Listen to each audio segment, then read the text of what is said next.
بسم اللہ الرحمن الرحیم۔ یہاں جو حضرات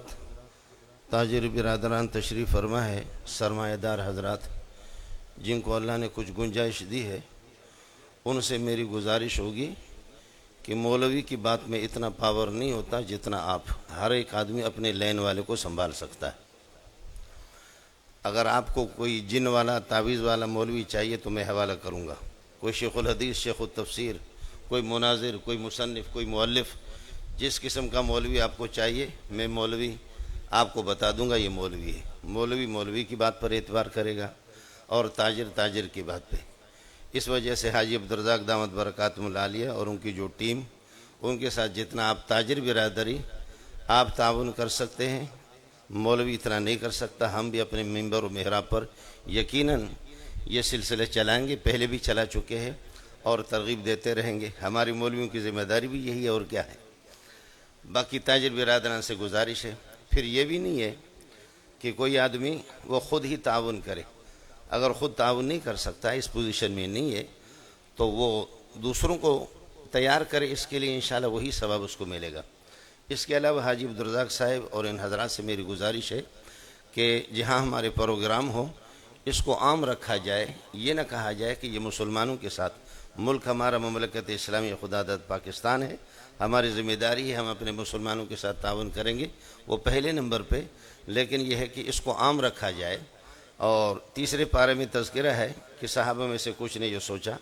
کہ بھئی یہ جو کافر لوگ ہیں وہ ہمارے موقف سے متفق بھی نہیں ہے، ہمارے نظریے سے متفق نہیں ہے، لہذا اپنے صدقات کا سلسلہ بند کیا جائے۔ تو اس پر تنبیہ آ گئی کہ ہدایت آپ کی ذمہ داری نہیں ہے، لیس علیک ھداھم، آپ کی ذمہ داری ان کو ہدایت دینا اور ان کے سینوں میں ایمان کو اتارنا، یہ آپ کے اس میں نہیں ہے، اختیار میں نہیں ہے بس۔ لیکن یہ ہے کہ صدقات کا سلسلہ آپ بند نہ رکھے۔ اس وجہ سے کافروں کو بھی صدقات، نفلی صدقات ہم دے سکتے ہیں، اور جیسے کہ احمد سیدات اس کے بانی مبانی ہے،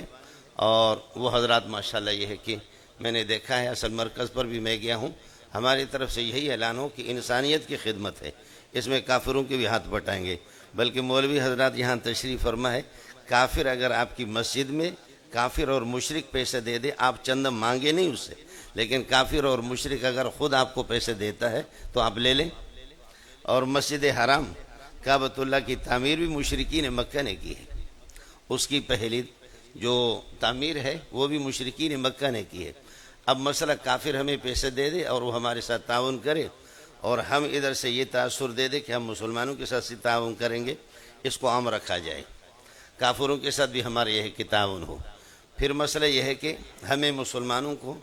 اس طرح ہمت سے کام لینا ہے کہ ہمارے مسلمان کسی اور کے سامنے کیوں ہاتھ پھیلائے۔ حضرت عمر بن عبدالعزیز نے فرمایا کہ اللہ کے لیے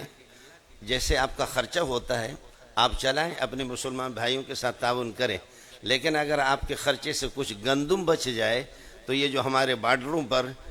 پر یہ گندم آپ نچھاور کریں کہ ہمارے ملک کا کوئی پرندہ کافروں کے ملک میں نہ جائے، ہمارے ملک کا کوئی پرندہ بھی کافروں کے ملک میں نہ جائے،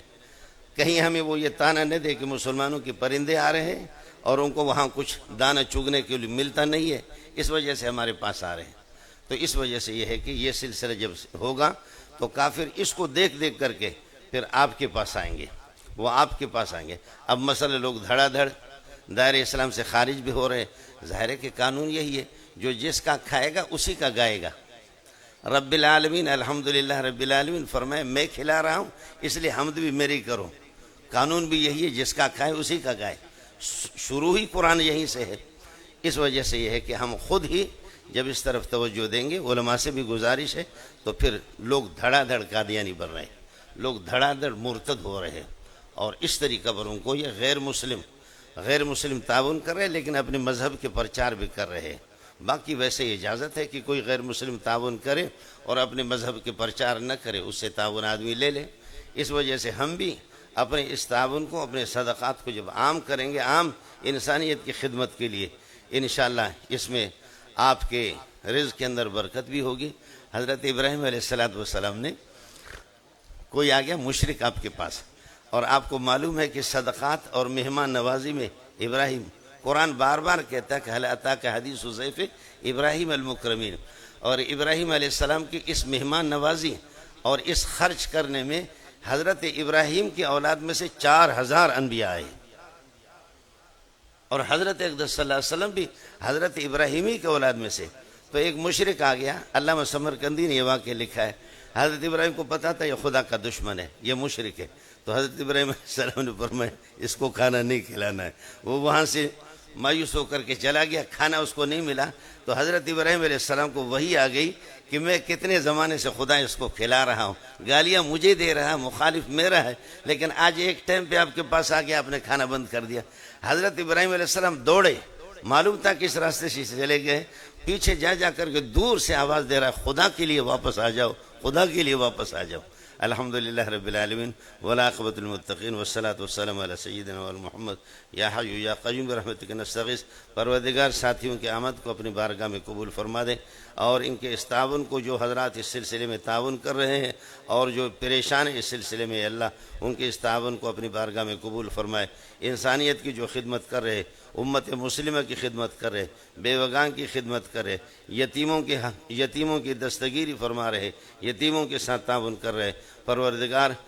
دنیا اور آخرت کے ڈھیروں خوشیاں ان حضرات کو نصیب فرما دے، ہر قسم کے حاسدین کی حسد سے ان کی حفاظت فرما دے، اور نظر بد سے ان کی حفاظت فرما دے، دشمنوں کی عداوت سے ان کی حفاظت فرما دے، بیماریوں سے ان کی حفاظت فرما دے۔ جو حضرات بھاگ دوڑ کر رہے ہیں اللہ ان کی اس بھاگ دوڑ کو، اس محنت کو، یا مالی تعاون جو کچھ کر رہے ہیں اور جو اس سلسلے میں، اے اللہ اس مالی تعاون کو محض اپنی رضا اور خوشنودی کے لیے پروردگار اپنی بارگاہ میں قبول فرما دے۔ جتنے ساتھیوں نے آپ کے بارگاہ میں ہاتھ اٹھائے اے اللہ سب کے مغفرت کے فیصلے فرما دے، بخشش کے فیصلے فرما دے، مملکت اسلامیہ خدا داد پاکستان کی حفاظت فرما دے، اندرون بیرون ہر قسم کی شرور اور آفات سے اس ملک کی حفاظت فرما دے۔ آپ کو معلوم ہے بلوچستان کے اندرون حالات، اسی طریقے اندرون سندھ میں، خیبر پختون میں اور کشمیر میں جہاں جہاں غربت ہے اے اللہ آپ ان کی دستگیری فرما دے، ان کی مدد فرما دے۔ ہمارے ساتھی جو پریشان ہیں اے اللہ بھاگ دوڑ کر رہے ہیں، اللہ ان کی اس فریاد کو بھی برابر فرما دے اور مثمر اور پھلدار بنا دے۔ ہر طرح سے پروردگار اس امت کی دستگیری فرما دے، اہل فلسطین اور اہل غزہ کی دستگیر اور مدد فرما دے، اور یہود کے ظلم کے پنجے سے ان کو خلاصی عطا فرما دے، حرمین شریفین کی حفاظت فرما دے، مسجد اقصیٰ کی حفاظت فرما دے، تمام مساجد اور مدارس علماء ربانیین کی حفاظت فرما دے، خانقاہوں کی حفاظت فرما دے، مائیں بہنیں بیٹیاں ان کی عزت آبرو کی حفاظت فرما دے، جان مال کی حفاظت فرما دے۔ ہم سب کی طرف سے درودوں کا، سلاموں کا تحفہ سوا لاکھ انبیاء کو پہنچا دے، خصوصی طور پر پیارے محمد کو ہمارا سلام پہنچا دے، جو یتیموں کا بھی سردار، نبیوں کا بھی سردار۔ اے اللہ ہر